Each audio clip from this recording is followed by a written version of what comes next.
जैसे ही गाइस आप देख सकते हैं मैंने अपना पानी इकट्ठा तैयार कर लिया है और मैंने आपको जैसे चैलेंज के बारे में बताया था। आज हम चैलेंज करने वाले हैं रेलवे स्टेशन में और हम मथुरा भी जा रहे हैं। आपको मैंने बताया था वहीं पे आज हम ये सारी की सारी बोतलें बेच देंगे और ये चैलेंज बहुत खतरनाक होने वाला है, बहुत एंटरटेनमेंट होने वाला है। मैंने भी पेपर बोर्ड ले रखा है और भाई ने भी हमारे पेपर बोर्ड ले रखा है। Paper board, chocolate, toffee.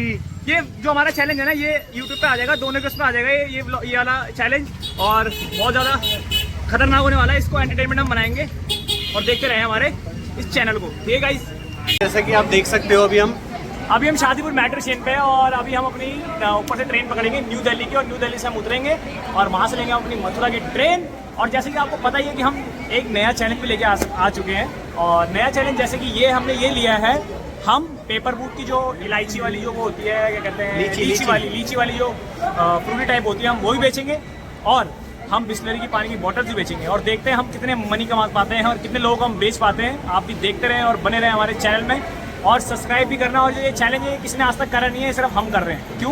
क्योंकि हमें आगे जाना है। तो हम जैसे कि आप देख सकते हो मयंक यहाँ पे कट्टे में पानी भर के लेके जा रहा है क्योंकि हम लोगों ने ना चैलेंज ले रखा है हम दोनों ने कि हम लोग पानी सेल करना है और कुछ चॉकलेट्स हैं और कुछ सॉफ्ट ड्रिंक्स हैं। ये देखिए फुल मेहनत कर रहा है।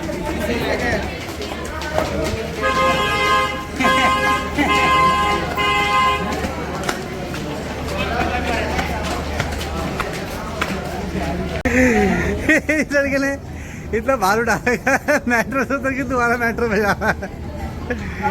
जैसे गाइस आप देख सकते हैं ये सब राहुल सर के वजह से हुआ है क्योंकि इनको पता ही नहीं कहाँ जाना है। हमें दोबारा मेट्रो में लिया है, मेट्रो से दोबारा मेट्रो में लिया है।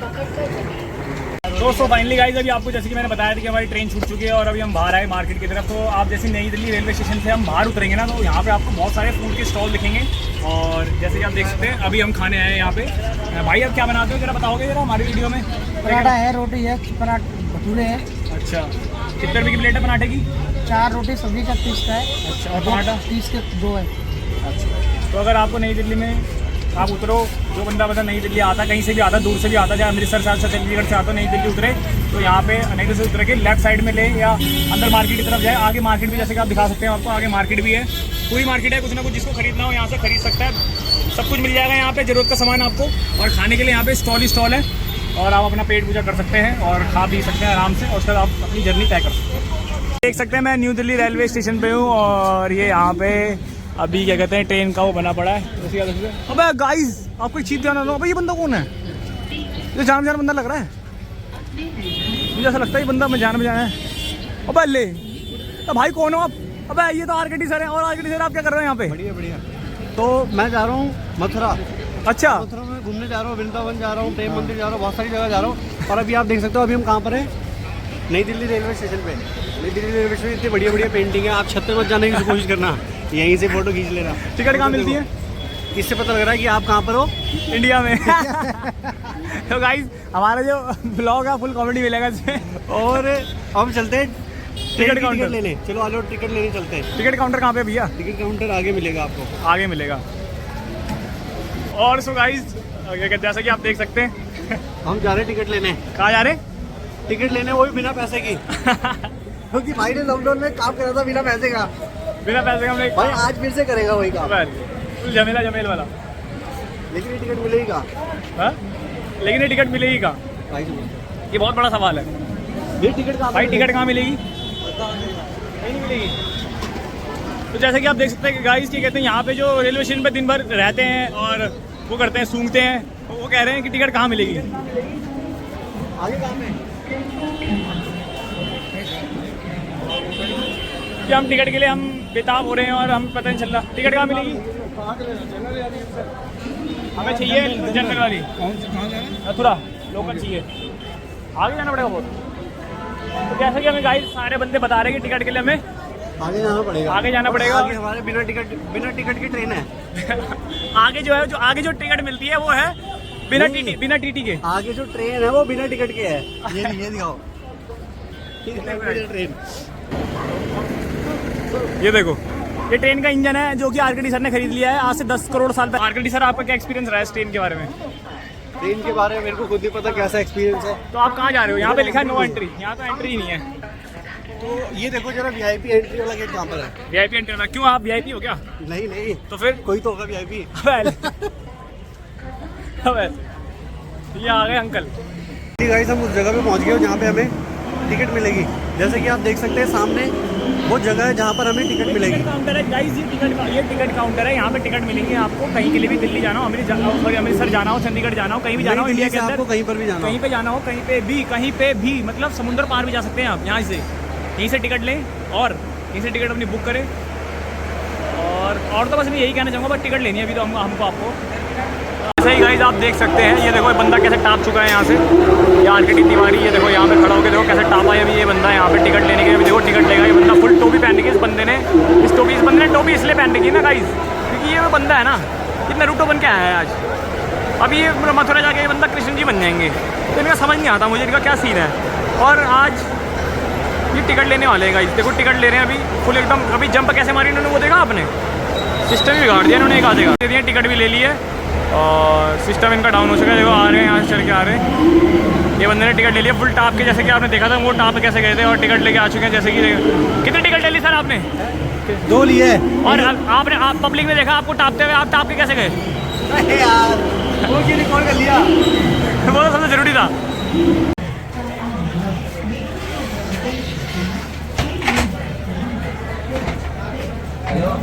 देख सकते हो मयंक और एक और भाई है वो सौरभ, ये दोनों के दोनों पानी की बोतल बेचे। देखो ये आ गए,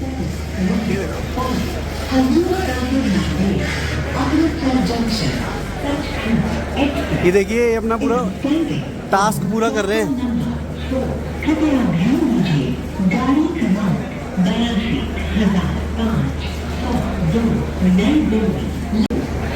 जैसा कि आप देख सकते हो मथुरा के जाने वाली जो ट्रेन है वो आ चुकी है और इसी ट्रेन में हम सारे मथुरा के लिए जाएंगे। ये सारे पैसेंजर जो हमारे साथ आए हैं, ये देखिए इस ट्रेन ग्रैंड ट्रंक एक्सप्रेस, और ये आई है 4 बजे। जैसा कि देख सकते हो हम लोग मथुरा जंक्शन पहुंच चुके हैं। ये देखो मैं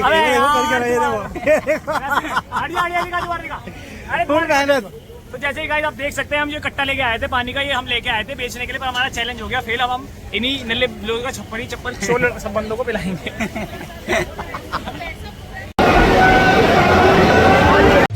अभी मैं आ चुका हूँ राधा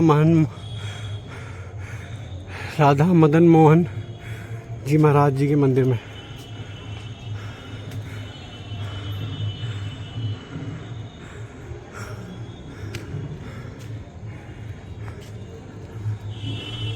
आप देख सकते हैं अभी हम पहुंच चुके हैं भक्ति वेदांता स्वामी गौशाला इस्कॉन वृंदावन, और ये सभी श्रद्धालु आ रहे हैं। देखिए चलिए अब हम अंदर चलते हैं, आपको दर्शन कराते हैं। ये अभी आप देख सकते हैं ये आज ही बच्चे का जन्म हुआ है और अभी इसकी माँ इसको सहला रही है। ये देखिए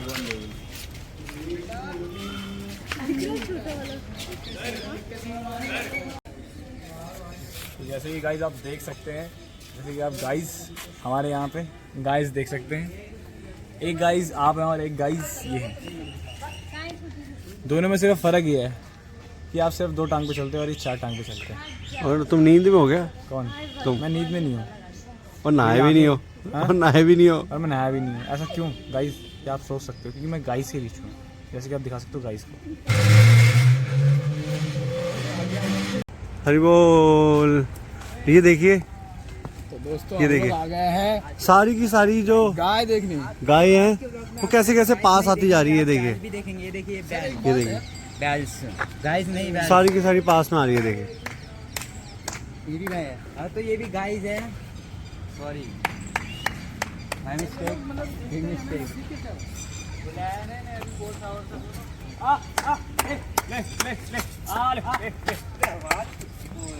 ताली मत मारो, ताली मत मारो।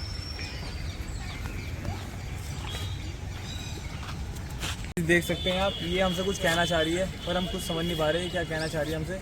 और अभी ये सब वहाँ पे बैठे हुए थे और ये अभी यहाँ पे आ चुके हैं, क्योंकि हम इनको आ कर रहे थे, आजा आजा आजा आजा, तो ये आ गए हमारी बात सुन के।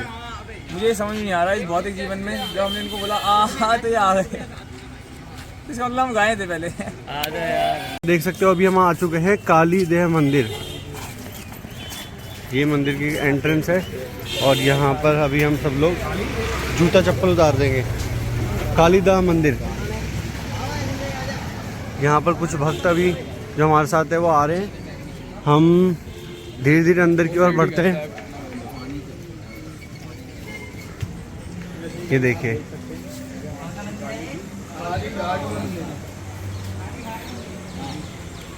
देख सकते हैं अब हम लोग आ चुके हैं मदन मोहन मंदिर। और ये मदन मोहन मंदिर कुछ इस तरह का दिखता है। ये देखिए, ये सारे श्रद्धालु, ये देखिए ऊपर पेड़ पे बंदर, ये देखिए छोटा सा मंदिर में एंट्री करोगे, यहाँ पर आपको इस तरह की सीढ़ी दिखेगी। मुझे आपके 1000 सब्सक्राइबर हो गए, माटी चाहिए। सिर्फ ध्यान। तो जैसे ही गाइस आप देख सकते हैं प्रभु जी के हमारे 1000 सब्सक्राइबर होने वाले और वॉच टाइम थोड़े दिनों में कंप्लीट होने वाले। तो वॉच टाइम जो फटाफट मोनेटाइज हमारा जब चैनल आप भी सब्सक्राइब कर देना, लिंक डाल और प्रभु जी का जब मोनेटाइज हो जाएगा चैनल तो प्रभु जी ने बोला है कि मैं आपको अपनी तरफ से पूरी ट्रिप कराऊंगा वृंदावन की। जैसे कि अभी आप देख सकते हैं सारे के सारे श्रद्धालु धीरे धीरे ऊपर की ओर आ रहे हैं। और अभी हम लोग पहुंच चुके हैं मदन मोहन मंदिर।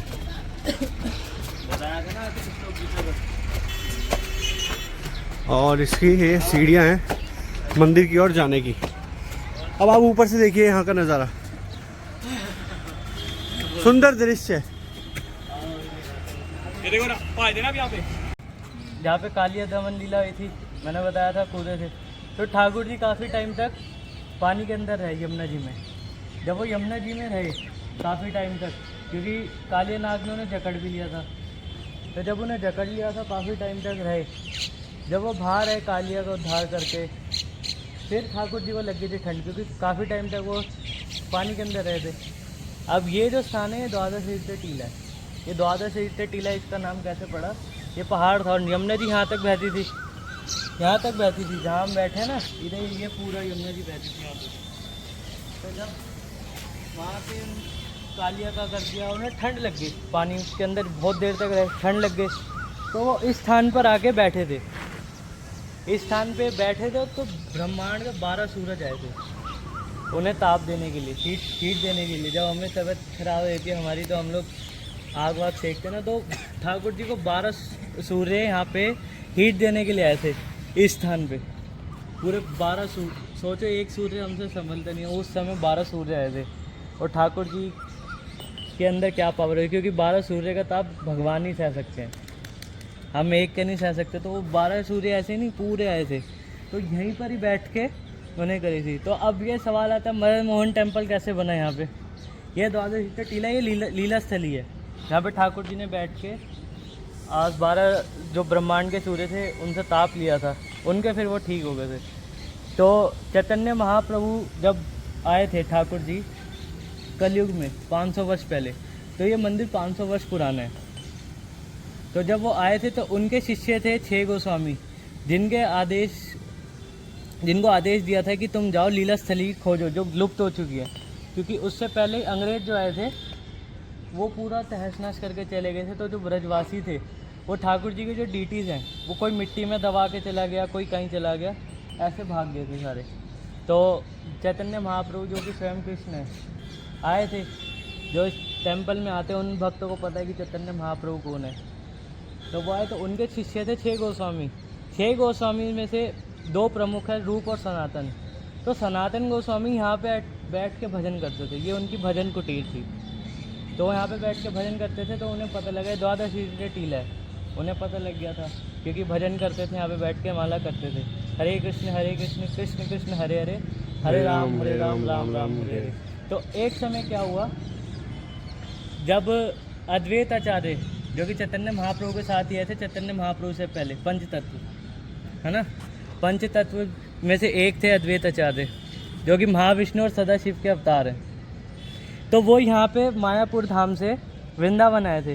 जब वो वृंदावन धाम आए, तब वो वृंदावन धाम आके यहाँ पे इसी के जस्ट पीछे अद्वैत वट है, वो अद्वैत वट के नीचे उन्होंने विश्राम किया था। तब उनके सपने में ठाकुर जी आए। ठाकुर जी ने बोला मैं यहीं पर ही हूँ इस पेड़ के नीचे। तब उन्होंने निकाला ठाकुर जी को, तो वो निकाला जिनको, वो कौन थे? मदन मोहन। क्योंकि जब महाभारत थी, महाभारत के बाद जब युद्ध खत्म हुआ तब ठाकुर जी के परपौत्र वज्रनाभ को सौंप दिया गया था मथुरा का पूरा राज्य। तब उन्होंने चाहा कि मैं ना ये पूरा जितने भी ठाकुर जी के ये लीला है वृंदावन में हुई है, यहाँ पे विग्रह बनाना चाहता हूँ ठाकुर जी के हुबहू। तब उन्होंने विग्रह बनवाए। तो कौन से बनवाए? 3, राधा गोविंद देव, राधा मदन मोहन, राधा गोपीनाथ। राधा ये 3 वो बनाए तो राधा गोविंद देव उस वक्त सिर्फ जब उन्होंने बुलाया, तब उन्होंने बुलाया तो उन्होंने बोला कुंती माता को कि आपने ही देखा ठाकुर जी को, आप बताओ। तब उन्होंने माता से बोला कि आपने देखा, क्योंकि उस वक्त वही साक्षी थी जिन्होंने ठाकुर जी को देखा। तो इनमें से किसके तरह के ठाकुर जी? तब उन्होंने जब गोविंद देव जी को देखा, तब गोविंद देव जी को देख के उन्होंने बोला कि इनका मुख कमल तो पूरा ठाकुर जी जैसा है। जब उन्होंने गोपीनाथ को देखा तो बोला पूरा वक्षस्थल, ये जो एरिया होता है गोपीनाथ का, पूरा ठाकुर जी जैसा है। फिर उन्होंने जब दर्शन करे राधा मदन मोहन के, तब उन्होंने बोला ये चरण तो पूरे चरण जो है ठाकुर जी के समान है, ठाकुर जी के चरण ऐसे ही हैं। तो इन तीनों विग्रहों के दर्शन कर लेता, वो ठाकुर जी के पूर्ण दर्शन कर लेता। तब मदन मोहन जो थे वो यहाँ पे दबा के चले गए थे, अद्वैत आचार्य ने उन्हें निकाला। फिर वो अपने डिसाइपल मतलब अपने शिष्य एक पुरुषोत्तम चौबे को दे दिए, ठीक है। पुरुषोत्तम चौबे जो थे उनको दे दिए कि अब मैं यहाँ से मायापुर जा रहा हूँ, आप इनकी को संभालो। जो पुरुषोत्तम चौबे थे वो उन्हें अपने बच्चे की तरह पालते थे। उन्हें कभी मार देते थे, खाना नहीं खाते थे तो डंडी से मार देते थे उनकी जो वाइफ थी। और एक ऐसा होता था कि एक रोटी का निवाला अपने लड़के को खिलाते थे, एक रोटी का निवाला वो झूठा हो चाहे सच्चा हो वही ठाकुर जी को। तो ठाकुर जी ऐसे रहते थे उनके घर में, खेलना कूदना, लड़ाई झगड़े करना आपस में, जो बच्चे 2 भाई आपस में करते हैं वैसे। तो मदन मोहन ऐसे करते थे। तो एक समय क्या हुआ, सनातन गोस्वामी आए। सनातन गोस्वामी मधुकरी करते थे। मधुकरी मतलब भिक्षा मांगना, जाके रोटी जो मिल जाए उससे अपना गुजारा कर लेते थे और यहीं आके सो जाते थे। तब उन्होंने देखा कि ये ठाकुर जी की कैसी सेवा हो रही है, ये तो बिल्कुल ही अब सेवा अपराध कर रहे हैं, है ना। ठाकुर जी को झूठी रोटी खिला रहे हैं, ठाकुर जी वहाँ पे खेल रहे हैं, कूद रहे हैं, ये कैसी सेवा हो रही है। तो उन्होंने बोला पुरुषोत्तम चौबे को, पुरुषोत्तम चौबे ऐसे सेवा नहीं होती ठाकुर जी की, बहुत विधि विधान से होती है। लेकिन वहाँ ठाकुर जी क्या देखते हैं? ठाकुर जी कोई विधि विधान भक्ति भाव नहीं देखते, वो देखते प्रेम। अगर आपके अंदर भगवान के प्रति प्रेम हुआ तो भगवान आपके हाथ से खुद खाएंगे, खेलेंगे, बात करेंगे। और मदन मोहन बात करते थे, ठीक है, वो खेले। तो उन्होंने बोला कि ऐसे नहीं होती, वो बोल के चले गए। तो बोला हाँ मैं ध्यान दूँगा। तो उसी रात सपने में मदन मोहन सनातन गोस्वामी के भी आए, पुरुषोत्तम चौबे के भी आए।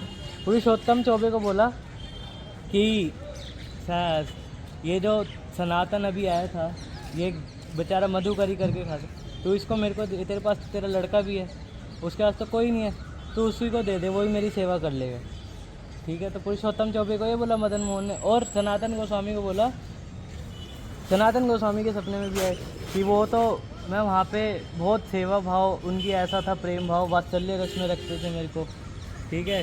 वहाँ पे मैं आराम से मज़े कर रहा था, खेल रहा था, कूद रहा था। जब से तू उसे समझा के गया उसने मेरे को एकदम बिगड़े एक ही जगह पे खड़ा कर दिया। अब मैं ना खेल पा रहा, ना कूद पा रहा, ना खा पा रहा। पहले मैं बच्चों की तरह खेलता था उसके बच्चों के साथ, ये तूने क्या कर दिया सनातन। तो सनातन गोस्वामी को पता लगा कि ये तो बहुत बड़े भक्त थे जो ठाकुर जी को ऐसे खिला रहे थे, छड़ी से मार रहे थे। तब सनातन गोस्वामी जो गए थे वो माफ़ी मांगने गए थे कि पुरुषोत्तम चौबे मेरे से गलती हो गई। और पुरुषोत्तम चौबे उनसे माफ़ी मांगे कि मेरे से गलती होगी, मैं समझा नहीं, आप इतने बड़े भक्त हो, ठीक है। तब ठाकुर जी को पुरुषोत्तम चौबे ने सनातन गोस्वामी को दे दिया। सनातन गोस्वामी मना कर रहे, नहीं मैं क्या रखूँगा, मेरा कोई रहने का स्थान नहीं है, मेरा कुछ नहीं है, मेरे खाने का नहीं, पीने का नहीं, मिला तो मिला, नहीं मिला तो जय राम जी की। तब उन्होंने क्या करा, किसी तरीके से दे दिया कि ले जाओ।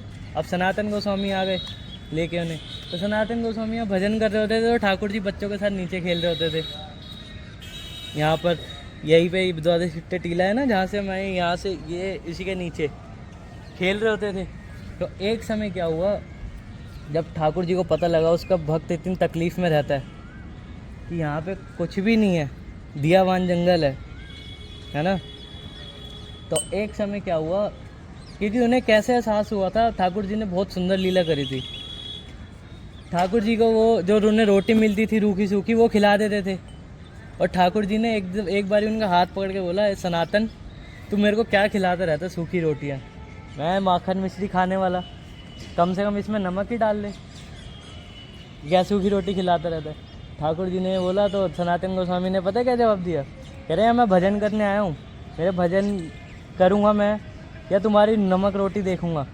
कह रहे आज तुम नमक मांग रहे हो, कल तुम मिठाई मांगोगे, कल को मलाई मांगोगे, मैं कहाँ से लाऊँगा, है ना। मैं यहाँ पे पूरा ये जो ब्रज की रज है ये बिल्कुल गद्दे के समान है, इस पर सोता हूँ, इसी को उठता हूँ और अपना मधुकरी करके अपना भजन करके जीवन बता देता हूँ। अगर तुम्हें इतना ही है ना तो खुद जुगाड़ कर लो इसका।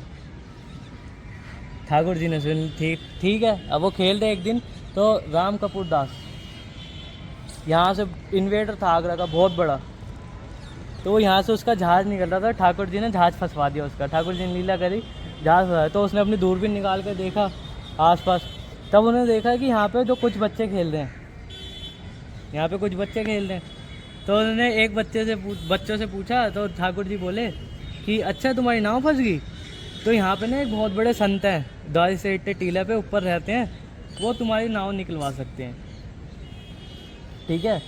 तो और नया नाव निकल जाए तो मुआवजा भी दे देना। उन्होंने बोला ठीक है। ऊपर गए सनातन गोस्वामी से मिलने, तो मदन मोहन वहीं बैठे हुए थे। तो बोले यही बच्चे ने तो अभी मेरे को बताया है, जो नीचे जो खेल रहा था उसी, यही तो था वो, इसी ने तो मेरे को बोला है, इसी ने तो मेरे को बोला है कि जा सनातन गोस्वामी है ऊपर, उससे मिल ले, वो मंत्र के द्वारा तुम्हारी नाव निकाल देंगे। तब उन्होंने बोला कि ठीक है, तो ठाकुर जी की जैसी इच्छा। तब ठाकुर जी ने बोला था कि मुआवजा जो होगा देना पड़ेगा। तो जब वो वापस गया अपनी नाव के पास, तो उसके पास नमक था, वो नमक क्या हुआ, कपूर बन गया और उसकी नाव छूट गई। जब कपूर बन गया तो उसने बोला था मैं मुआवजा जो होगा उससे वो सारा लगा दूंगा। तब ये मंदिर बना था मदन मोहन का, जो मुआवजा हुआ उसने दिया सनातन गोस्वामी को, तो इन मंदिर बना, मदन मोहन यहाँ बैठे, तब जाके मदन मोहन बैठे। लेकिन उसके बाद फिर मुग़ल आए थे, जब उन्होंने मंदिर तोड़फाड़ करी थी, तब जयपुर के राजा, राजस्थान के राजा तीनों विग्रह को जयपुर ले गए थे। तो मदन मोहन इस वक्त करौली में है। ये प्रतिभू विग्रह, जो नीचे प्रतिभू विग्रह यहाँ पे निताय गौर है, लेकिन मदन मोहन की उपस्थिति के लिए यहाँ पे भी छोटे से विग्रह लगा रखे। जो रियल में मदन मोहन है, जो बातें करते थे, खेलते थे, कूदते थे, क्योंकि वो मदन मोहन जो है वो 5 वर्ष की आयु में जो सेवित है, 5 वर्ष की आयु में, तो वो अभी करौली में इस वक्त आप लोग देख सकते हो, करौली जाके दर्शन कर सकते हो। तो ये मंदिर ऐसे बना था। तो ये 500 वर्ष पुराना मंदिर है, और वृंदावन का, पूरे ब्रज भूमि का सबसे पहला मंदिर यही है। ऊपर 50 मन का दिया जलता था, जो वो टूटा हुआ देख रहे एरिया, वहाँ पे 50 मन का दिया जलता था, इतना बड़ा, इतनी लो होती थी उसकी कि जो आगरा से दिख जाती थी। तो वृंदावन की जो निशानी है वो ये मानी जाती थी, क्योंकि ये दूर से ही दिख जाता था। जिस तरीके से एक टावर होता है कि यहाँ पे ये है, पता लग जाता है तो ये उस निशानी मानी जाती थी। और मदन मोहन का मतलब क्या हुआ, है ना, कृष्णा भी हो सकता था। तो जब मदन मोहन प्रकट हुए थे तो उनका नाम था मदन गोपाल। मदन मोहन बाद में बढ़ा। मदन मोहन क्यों बोलते ठाकुर जी को कि कामदेव जो है उसने सबको गिरा दिया था काम में। कामदेव का एक नाम है, काम का नाम है मदन, है ना। तो उसने सोचा कि ये कृष्ण है जो बचे हैं। जब ठाकुर जी एक बार रास कर रहे थे, तो जब वो रास कर रहे थे तब कामदेव ने सोचा कि मैं भी ठाकुर जी को गिरा दूंगा, मतलब काम में मोहित कर दूंगा। अब ठाकुर जी काम में कैसे मोहित होते, तो क्या हुआ, एक दिन जब वो आ गए, ठाकुर जी रासलीला कर रहे, तो पत्तों के पीछे से उसने देखा ठाकुर जी को। तो जैसे देखा ना, तो उसने ठाकुर जी के तिलक पे नज़र मारी थी। वो इतना मोहित हो गया, कामदेव भी मोहित हो गया कि वो गिर के बेहोश हो गया। कामदेव का ही काम तमाम हो गया। कामदेव का ही काम तमाम हो गया उस वक्त, तो इसलिए ठाकुर जी को बोला जाता है मदन मोहन। और पहला नाम था मदन गोपाल, तो बाद में मदन मोहन पड़ा। तो अब वहाँ पे करौली चले गए, पहले जयपुर में थे। जयपुर के राजा की लड़की थी जिसने दहेज में मांग लिया था। तो मदन मोहन के चरण तो ठाकुर जी जैसे हैं ही, उनका हाथ देखोगे तो ऐसे टेढ़ा है, बिल्कुल ऐसे है टेढ़ा करौली में। तो वो टेढ़ा कैसे हुआ, पहले तो सीधा ही था। जब दहेज में मांग लिया था तो राजा ने बोला कि अच्छा तुम्हें इतना ही प्यारा है ना मदन मोहन, तो टेस्ट लेना चाहूँगा मैं तुम्हारा। टेस्ट लेना चाह जब उनकी लड़की का कि कितना प्रेम है, तब अब देखना उन्होंने क्या करा, जितने भी अच्छे बड़े मूर्तिकार थे सबको बुला के हूबहू मदन मोहन जैसे विग्रह बनवा दिए बहुत सारे। और बोला, आंखों में पट्टी बांध दी अपनी लड़की की और बोला कि जाके देख बताओ अब कौन सा तुम्हारा। तो छुए तो सारे एक जैसे, क्योंकि बहुत बड़े बड़े मूर्तिकार से बना था। तब मदन मोहन के हाथ में जो थी बांसुरी थी, जो राजकुमारी थी उसके हाथ में बांसुरी थी। तब मदन मोहन ने उसे बोला कि डरो मत, घबराओ मत, मैं तुम्हारे साथ ही रहूँगा। जैसी जो तुम्हारे हाथ में बांसुरी है ना, ये एक एक करके सब में डालते चलो। ये एक एक करके सबके हाथों में डाल दो, और जैसे ही मेरे हाथ में डालोगे ना, मैं हाथ नीचे कर लूँगा। तो जब वो जिसके उसमें डाल ली कि ये नहीं है, ये नहीं है, ये नहीं है, तो जैसे ही मदन मोहन के हाथ में डाली ना, तो मदन मोहन ने हाथ ऐसे कर लिए। वो उसने बोला यही है मदन मोहन। तो वहाँ से वो चले गए अपनी राजकुमारी के साथ उनके ससुराल करौली में। करौली के राजकुमार जो हैं वो सेवा करते हैं वहाँ पर। तो ये थी मदन मोहन की स्टोरी है। 500 वर्ष पुराना मंदिर है, ठीक है।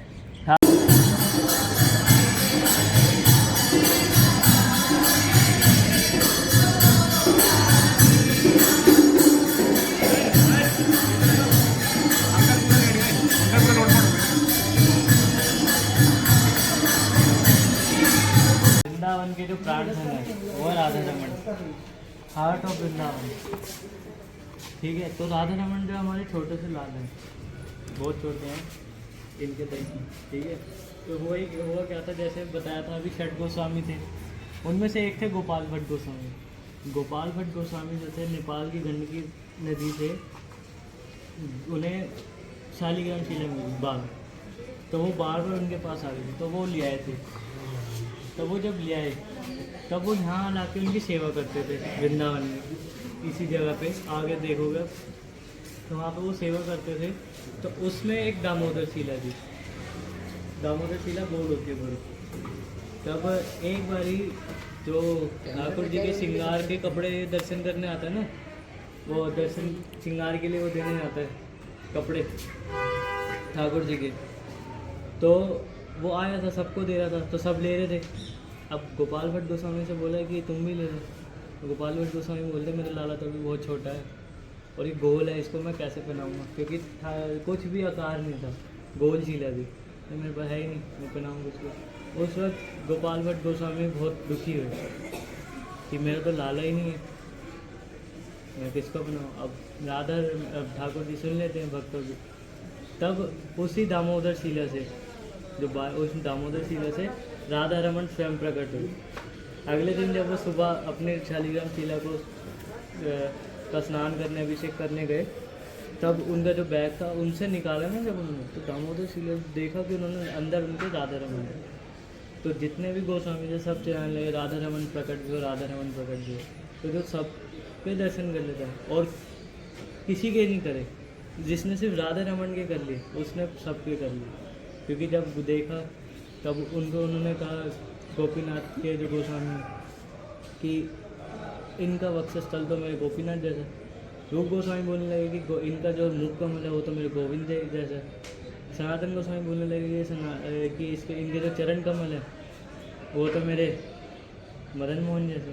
तो संपूर्ण दर्शन जो होते हैं ठाकुर जी के वो राधा रमन से हो जाएंगे, किसी के नहीं करे, पूरे वृंदावन में राधा रमन के कर लिए तो सबके हो जाएंगे। और राधा रमन के ऐसी लीला है क्योंकि राधा रमन की जो गद्दी है और साथ में राधा रानी की गद्दी है वो टेढ़ी है थोड़ी, तो जो दंतावली दर्शन देते हैं राधा रमन, तो बताया जाता है कि वो राधा रानी को देख के हंसते हैं, तो उनके दांत जो हैं दिखते हैं। तो आप कोई भी फ़ोटो देखोगे सारी फ़ोटो राधा रमन की अलग होगी, किसी में एक पोज सेम नहीं होगा और सारी फ़ोटो आपको अलग मिलेगी। सब में नैन अलग मिलेंगे, सब में आपको दंतावली और स्माइल अलग मिलेगी। तो पूरे पूरे दांत दिखते हैं छोटे छोटे। तो राधा रमन हंसते हैं हमारे छोटे, बहुत छोटे लाल हैं। तो आप अभी दर्शन करेंगे उनमें। तो ऐसा भी बताया जाता है कि उनकी पहले राधा रानी भी लाई थी, लेकिन वो राधा रानी वापस चली गई क्योंकि राधा रमन गोस्वामी के सपने में उन्होंने बोला ये राधा रानी मेरे जोड़ की नहीं है। तो उन्होंने वहाँ से गुड़गांव में शीतला मंदिर है, वहाँ पे भी छोटी सी शीतला माता जो है उस पीछे वो दूसरी है जो राधा रानी है ना, वहाँ पे रखी हुई है छोटी सी। तो वो गुड़गांव चली गई थी। तो राधा रमन पूरे गौड़ीय वैष्णव में राधा कृष्ण की ही सेवा होती है, लेकिन एक ही ऐसा मंदिर है जिसमें राधा रानी की गद्दी की सेवा होती है। तो आप देखोगे तो राधा रमन के बहुत सुंदर दर्शन है। और जब वो देखोगे ध्यान से तो वो हंसते नहीं है, छोटे छोटे दांत दिखते हैं। आप ये इंटरनेट पर डालना राधा रमन तो सारी फ़ोटो अलग मिलेगा। फिर राधा रमन ऐसे प्रकट हो जाएंगे। और इसी के साथ में ये राधा रमन की प्राकट्य स्थली जिस पेड़ के नीचे वो रखी हुई थी दामोदर शिला और दामोदर शिला शालीग्राम शिला, तो वो भी वहीं पर ही है। तो वहाँ दर्शन कर सकते हैं। भी अब यहाँ से दर्शन के बाद वहाँ जाएंगे। राधा रमन लाल की जय।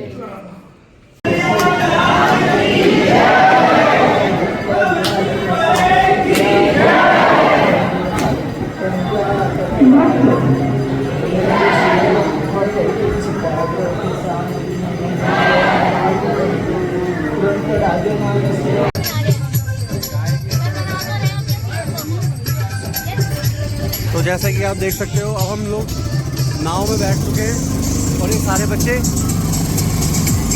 ये देखिए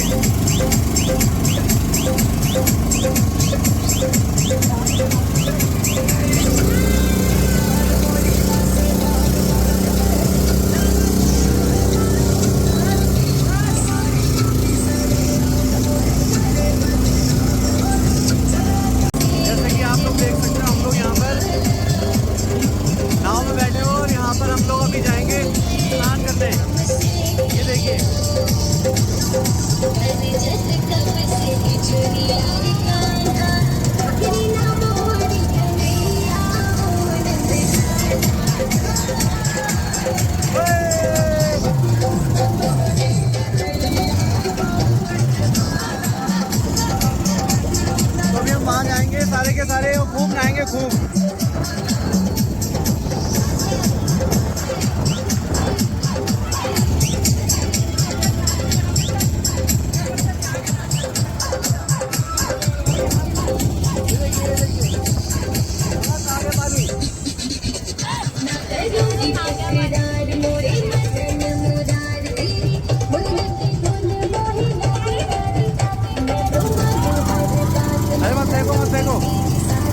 सो गाइस जैसे कि आप लोग देख सकते हो हम लोग यमुना घाट पर हैं और सभी लोग जैसे कि आप उधर देख सकते हो जो हमारे साथ आए हैं सभी लोग उधर स्नान कर रहे हैं। और गर्मी जैसे कि बहुत है लेकिन यहाँ पर ना स्नान करके फील नहीं हो रहा कि गर्मी ज़्यादा है। ये देखिए और पानी का बहाव भी आज थोड़ा ज़्यादा है और काफ़ी इंजॉय कर रहे हैं, खूब मज़ा आ रहा है। ये देखिए इस साइड का व्यू और ये देखिए इस साइड का व्यू।